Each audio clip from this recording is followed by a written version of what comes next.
वैजापूरच्या पोलिसांनी आणि औरंगाबादच्या निबंधकांनी कृपया या सगळ्या प्रकरणात लक्ष घालून या शेतकऱ्यांना न्याय मिळवून द्यावा असं आवाहन त्यांना आपण करतोय। पुण्यामध्ये सॉफ्टवेअर कंपनीत काम करणाऱ्या नैना पुजारीवरती बलात्कार करून तिची हत्या करणाऱ्या तिघांना फाशीची शिक्षा ठोठावण्यात आली आहे। पुणे जिल्हा सत्र न्यायालयाने या तिघांना कालच दोषी ठरवलं होतं, मात्र त्यांच्या शिक्षेचा फैसला आज करण्यात आला। नैनाच्या नातेवाईकांसह विशेष सरकारी वकिलांनी नैनाच्या गुन्हेगारांना फाशीची शिक्षा देण्याची मागणी केली, मात्र आरोपीच्या वकिलांनी फाशीच्या शिक्षेला विरोध करत तब्बल 4 तास युक्तिवाद केला। न्यायालयाने आरोपींना बाजू मांडण्याची अखेरची संधी दिली, मात्र अखेर योगेश राऊत, विश्वास कदम आणि महेश ठाकूर या तिघा गुन्हेगारांना न्यायालयाने फाशीची शिक्षा सुनावली आहे। नैना पुजारीची घटना दुर्मिळातील दुर्मिळ असल्याचं न्यायालयाने नमूद केलं। या शिक्षेविरोधात वरच्या न्यायालयात जाणार असल्याचं आरोपीच्या वकिलांनी सांगितलं। तसंच गुन्ह्यात सहभागी असलेल्या एका आरोपीला माफीचा साक्षीदार केल्यानं निर्दोष सोडणं कायद्याला धरून नसल्याचा आरोपही आरोपीच्या वकिलांनी केला।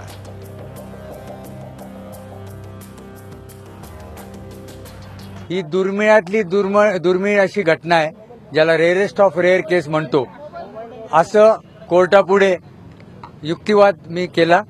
कोर्टाला असं सांगितलं की नैना पुजारी ही त्यावेळी एकटी होती, निराधार होती आणि तिला ज्या पद्धतीने यांनी घरी पोहोचवतो म्हणून सांगितलं आणि गाडीमध्ये तिचे सगळे कपडे लपवून ठेवून तिला 4 ते 5 तास जे फिरवलं, त्याच्यावरनं त्यांच्यातली क्रूरता दिसून येते। योगेश राऊत, महेश ठाकूर आणि विश्वास कदम यांना आज फाशीची शिक्षा सुनावली।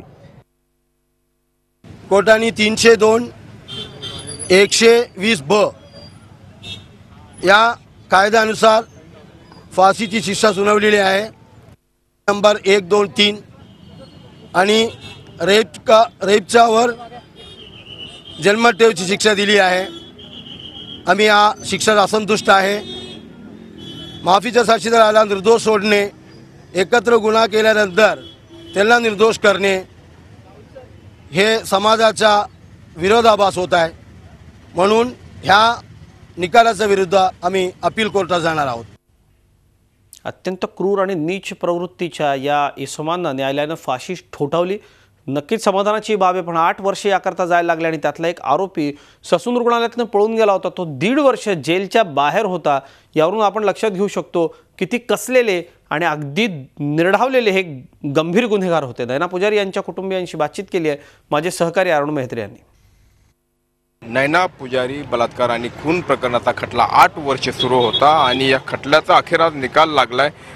अभिजित पुजारी, नैनाचा पती आपल्यासोबत आहे। अभिजित, सुरुवातीपासून आम्ही बघितलं की अतिशय वेदनादायी सगळं होतं, आज निकाल अखेर लागलाय, न्याय मिळाला निश्चितपणे आपल्याला म्हणता येईल, मात्र जी काही शिक्षा झाली त्याविषयी तुझं काय मत आहे? नक्की शिक्षा समाधानकारक झालेली आहे, कारण ज्या पद्धतीने आम्ही अपेक्षा करत होतो, जी मागणी करत होतो, फाशीसारखी शिक्षा त्या आरोपींना मिळावी, ती शिक्षा ॲक्च्युली मान्य झालेली आहे। त्यांना मरेपर्यंत शिक्षाही थोडवण्यात आलेली आहे। अतिशय चांगली समाधानाची, आमच्या असं असतं की कष्टाला, आमच्या प्रयत्नांना थोडंसं यश मिळालेलं आहे याच्यामध्ये। हे सगळं जे समाजात घडत होतं, म्हणजे एकीकडे नैना असू द्यात किंवा निर्भया असू द्यात, म्हणजे न्याय मिळेपर्यंत लढायचं, हा सगळा प्रवास कसा?